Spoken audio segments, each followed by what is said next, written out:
So yes ఒక్కసారి మళ్ళీ తెలుగు రాష్ట్రాల్లో ముఖ్యంగా ఏపీలో ఎలా ఉంది పరిస్థితి, ఇప్పుడు రెస్క్యూ ఆపరేషన్ ఎంతవరకు వచ్చింది, ఒకసారి మా ప్రతినిధి నాగరాజు లైవ్లో అందుబాటులో ఉన్నారు. కొల్లూరులో ఎలా ఉంది సిచ్యువేషన్ తెలుసుకుందాం. బికాస్ కొల్లూరు లంక గ్రామాల పరిస్థితి అయితే దయనీయంగా మారింది. దాదాపు ఎన్ని లంక గ్రామాలు ప్రస్తుతం వరద ముంపులో చిక్కుకుని ఉన్నాయి, అక్కడ రెస్క్యూ ఆపరేషన్ ఎలా కొనసాగుతుంది నాగరాజు?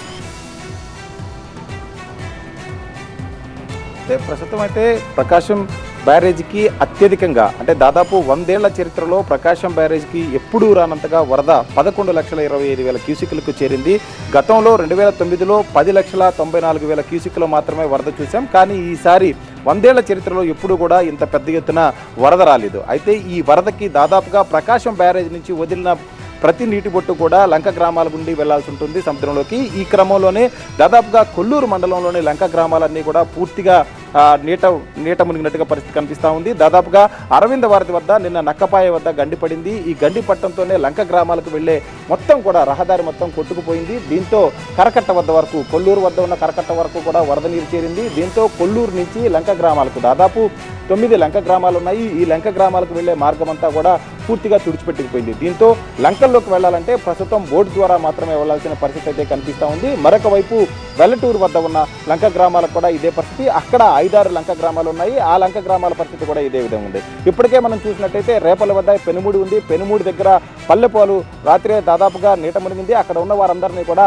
పునరావాస కేంద్రాలకు రాత్రే తరలించడం జరిగింది. అయితే రాత్రి 11 గంటల సమయంలో దాదాపుగా 10,25,000 క్యూసిక్లు ఉంటే తెల్లవారుజామున అంటే 5-6 గంటల్లోపే మరొక 1,00,000 క్యూసిక్ల నీరు ప్రకాశం బ్యారేజ్ వద్దకు చేరింది. ఆ ప్రకాశం బ్యారేజ్ వద్ద నుంచి విడుదలైన నీరు మొత్తం కూడా ఈ గుంటూరు జిల్లాలోని లంక గ్రామాల గుండానే వెళ్తుంది. దీంతో పూర్తి స్థాయిలో అధికార యంత్రాంగం కూడా అప్రమత్తమైంది. ఇప్పటికే సీఎం చంద్రబాబు దాదాపుగా ఏదైతే కృష్ణాకి ఎగువన ఉన్న దాదాపు అన్ని జిల్లాలకు సంబంధించిన మంత్రులందరినీ కూడా కృష్ణా పరివాహక ప్రాంతాలకు రావాలని చెప్పారు. కాబట్టి మరికొద్ది సేపట్లోనే ప్రకాశం జిల్లాకు బాపట్ల జిల్లాకు సంబంధించిన మంత్రి గొట్టిపాటి రవికుమార్ కూడా ఈ లంక గ్రామాల వద్దకు వచ్చి ఎప్పటికప్పుడు లంక గ్రామాలకు కావాల్సిన ఇప్పటికే దాదాపుగా కలెక్టర్ లంక గ్రామాలన్నింటిలో వెంటనే పర్యటించి అందరినీ కూడా పునరావాస కేంద్రాలకు రావాలని చెప్పారు. కానీ స్థానికంగా ఉన్న ఎవరైతే ఈ లంక గ్రామాల్లో నివసించే ప్రజలు ఉన్నారో వారంతా కూడా పునరావాస కేంద్రాలకు రావడానికి నిరాకరించిన నేపథ్యంలో దాదాపుగా నిత్యావసర వస్తువుల్ని, త్రాగునీరుని ఎప్పటికప్పుడు అందుబాటులో ఉండే విధంగా చర్యలు తీసుకోవాలని రెవెన్యూ యంత్రాంగాన్ని ఆదేశించడం జరిగింది.